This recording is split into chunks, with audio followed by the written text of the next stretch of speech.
Welcome to Forum 360. I am Mark Welfley, and Happy New Year. Thank you for joining us for our global outlook with a local view. I think we can all agree that the last 3 years have been tumultuous.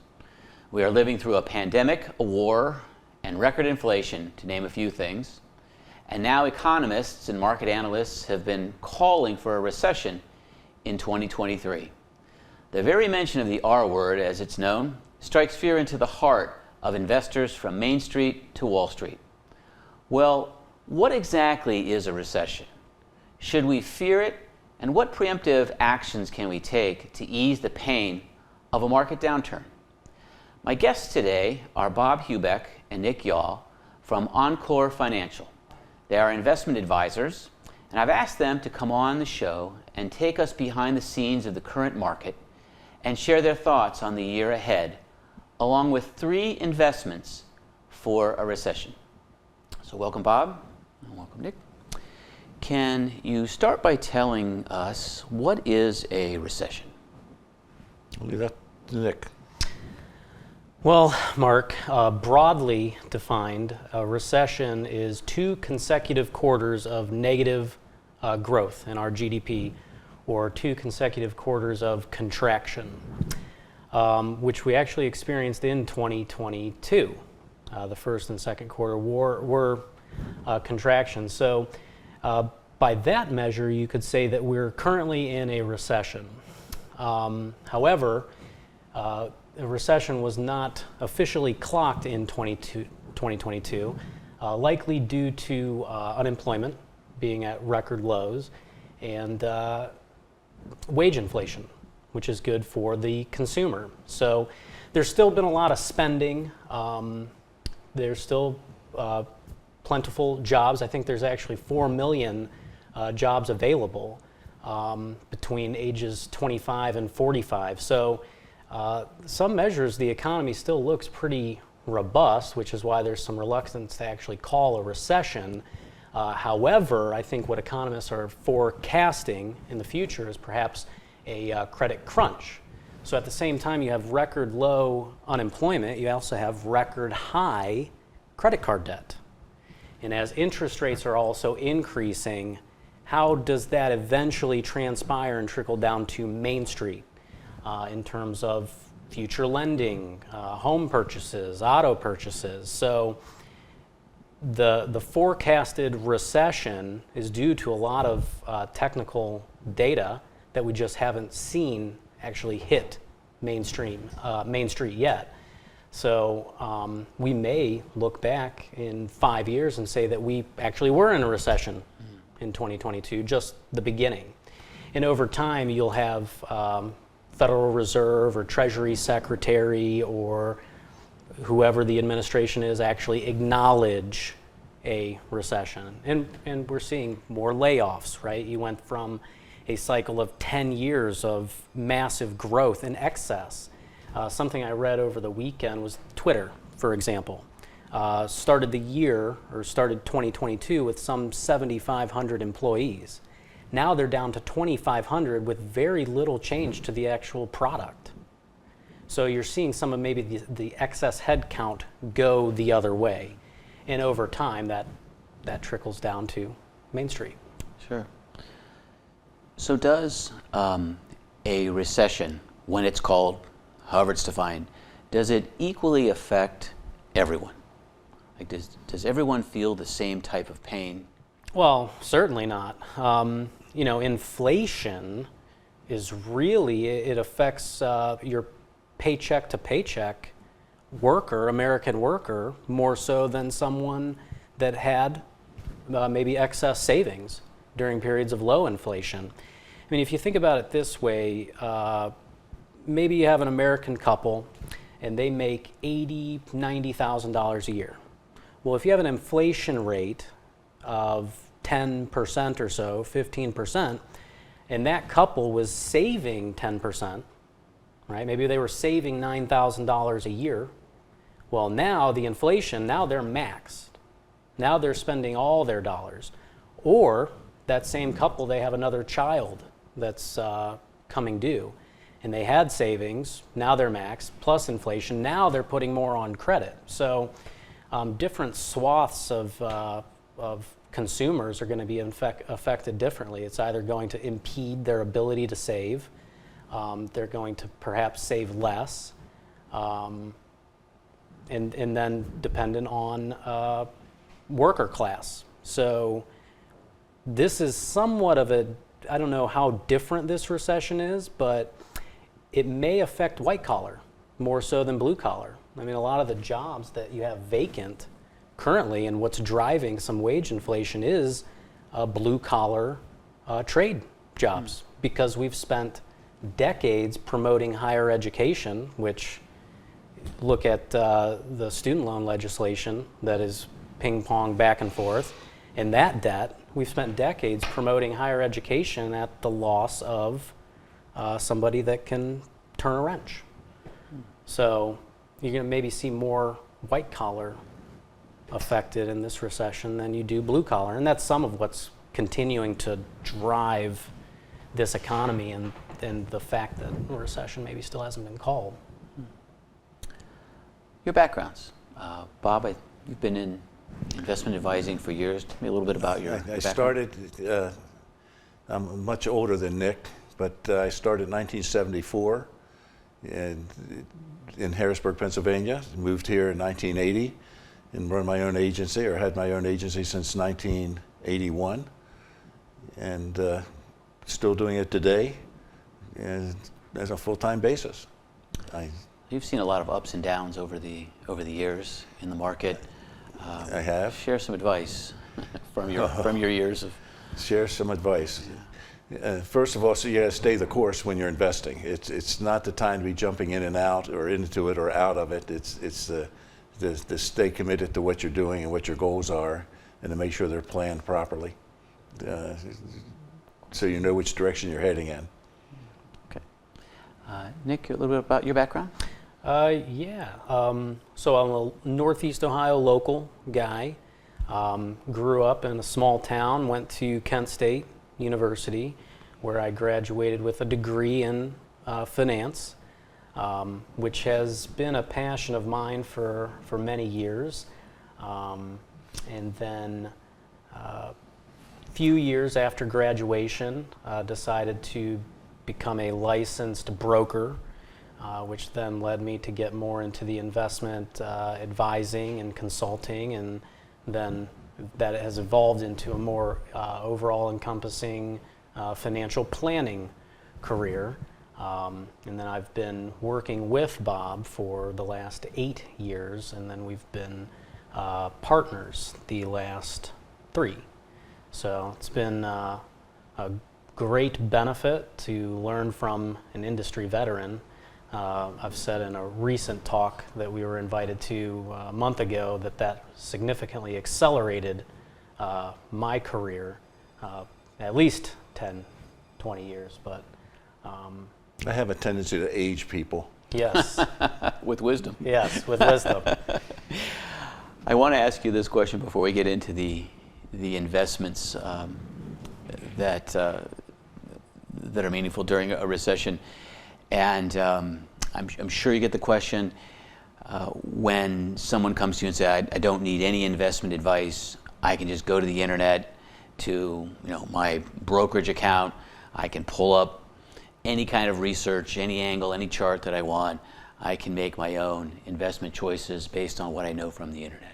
What do you say to that? Yeah, a couple weeks ago, we had a really foggy day. It was a Thursday, and I had to drive from my house to a meeting at like 7 o'clock in the morning, and it was foggy, and I was driving down the road, and it was in tunnel vision. All you could see was this, and I noticed some lights off to the right in the woods, and I drive by this area all the time, and I never noticed a house was there.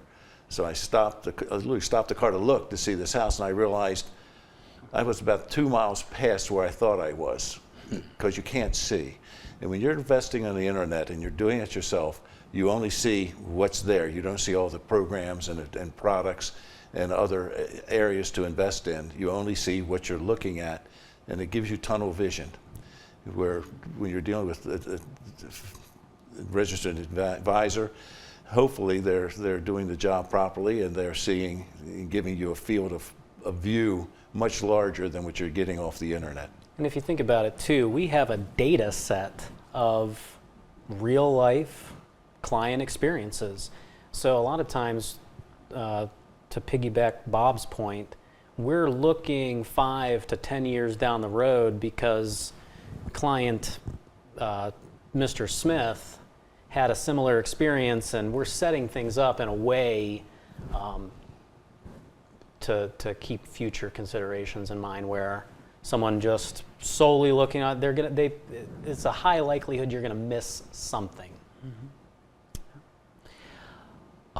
Piggybacking on that concept is the investment concept or the investment approach for, say, someone who is a first-time investor, not real familiar with the market, versus a seasoned investor. Now, does one size shoe fit all, or how do you work with a first-time investor versus a seasoned investor? Not just first time or a seasoned investor, it's what they call know your client. It's before you even think about what investment products to use, what areas to go into. You've got to know what the client's expectations are, what they're looking for, how long they're going to be in the market, what age they are, what their financial situations happen to be. You could have a first-time investor that's earning, $200,000, $300,000 a year, and an experienced investor that's not anywhere near that type of income. Mm-hmm. So you have to know your client, know what their goals and directions are, and then you can pretty much direct what type of investments to put them in. There's a difference between managing investments for accumulation, if I'm in the accumulation phase, versus perhaps a preservation and income phase. So how you actually organize those investments are going to be completely different. So let's get into the investments now. So, whether it's been called as a recession or not, whether we've had 2 quarters of downturn and 1 up, but if you are in a recessionary environment, however that's defined, let's just say for the example that it is, where do you put your money? Where do you invest? You brought some investment opportunities for us. I'd like to hear. Yeah. Well, let's just say, to your point, Mark, whether we're in a recession or not, we're in a different economic environment. That we can all agree on, regardless of whether we're in a recession. So we're out of. We were coming out of in 2022. We are there. We are out of now a period of 0 interest rates and loose money, a lot of printing of money. We are now in more of what's called a monetary tightening phase, rather than easing. So you have rates that have gone from 0% to 4.5%, and you've got a tightening of the money supply. So different companies are going to fare better in those types of environments. Compare and contrast a couple companies. Sure. Before you do, I just want to reintroduce you again to our listening audience. So yes. Use that as a cliffhanger. If you're just joining us, thank you for watching and for listening. I'm joined today by Bob Hubeck and Nick Yaw from Encore Financial, and we're talking about investments to consider during a recessionary environment. Sorry to interrupt, and if you continue. So the period that we've exited, being of low interest rates, growth companies are going to thrive in low interest rates. Part of how they grow is through leverage and financing their operations through debt. So that might be a company like Tesla. Tesla is a 100% growth stock. Snowflake, which is a cloud-based computing company, another growth stock. So as interest rates rise, it becomes more expensive for those companies to finance their expansions. Companies that are going to do better in those types of environments are going to be more legacy companies. Think Coca-Cola. If I drink Coke, I'm probably not going to switch to Pepsi, and vice versa, right? These are relatively established brands that are in a completely different game. Tesla needs to grow at 30%, et cetera, and continue to grow their market share for their stock to do well, and they do that through low interest rates. A company like Coca-Cola is in the cash management business. So now they're taking their cash and they're earning a higher clip on a coupon. They may be cutting costs, doing different things. It was interesting, last year, a sleeper company, Hershey chocolates returned 20% to their investors in 2022. Comfort food. In a minus 20% S&P. So you want to look at more value companies. Now, that doesn't mean that you completely overlook growth companies. You maybe trim your exposure, because at some point in time, hopefully, we sort through some of this monetary mess, and you're going back to an interest rate cutting cycle, and before you've even realized it, the market sniffed it out, and your growth stocks have come back. So I don't want to discount growth entirely. It depends on your time horizon. But your value companies and bonds have become more attractive. If you were in bond portfolios last year, you lost just as much as a stock. You were down 13% because your bonds in an increasing interest rate environment became less valuable, your current bonds. Right now, you can buy treasuries and get 4%. You can get 4% pretty risk-free. So if you're a more conservative investor, you start to dabble into bonds. And if we go in an interest rate cutting cycle again, those bonds become worth more.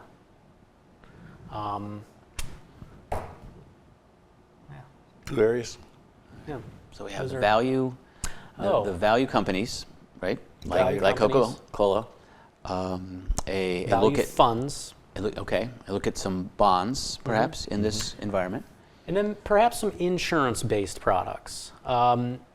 It's interesting, in your early years, so when we talk about insurance and how it relates to financial planning and investments, in my early years, my biggest risk, if I have a family or I'm in my earning years, is premature death. So I buy a life insurance policy. When I've accumulated assets and I'm in my retirement phase, or I want to protect what I've built, you may loop in an insurance company to transfer market risk. And that's where there are many insurance-based investment products. There are fixed and variable. There's been some innovation in those markets as well, just due to algorithms and ability to trade options, and there's some interesting insurance-based investments in these types of markets. How do you know when to get in and when to get out of a market, Bob? Well, you're looking at me for that one. Well, When to get in and when to get out. You're 40 plus years of experience. Tell me, how do you know when to get in and out? But the simple answers are always buy low and sell high. But as far as having a crystal ball that tells me when those highs are going to hit and when those lows are going to hit, I don't know. The biggest problem that I have with clients is the emotion of it. When the market's high, everybody wants to buy because my barber's telling me in the barber shop that the market's great, you got to get in. And when it goes the other way and it's low, everybody wants to get out because the emotion's driving to, we're losing money, I got to get out. And it's backwards to what it should be. So you got to get the emotions out of it. It brings to mind the Warren Buffett quote.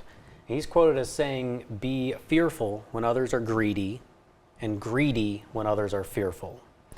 We're in an interesting perspective because we can kind of gauge investor psychology.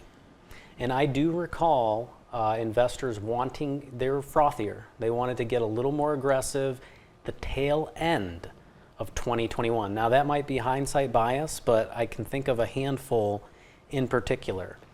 And that was at the top of what that bull market. As far as timing to get in and get out for viewers, if you have a long time horizon, there was a study by Harvard Business Review, said it over a span of 20 years, the entry point mattered very little. So if I'm saving for retirement, which I read over the summer that a trending search on Google is, should I stop saving in my 401k? 20 years, it says absolutely not. There's a lot of mechanics going on, whether you have an account that's being rebalanced or you have dividend reinvestment going on, that makes you, staying in the market is what's most important. But if you were looking at more of a short-term investment time horizon, the price to earnings multiple, which I'm not going to get technical, but just know the numbers.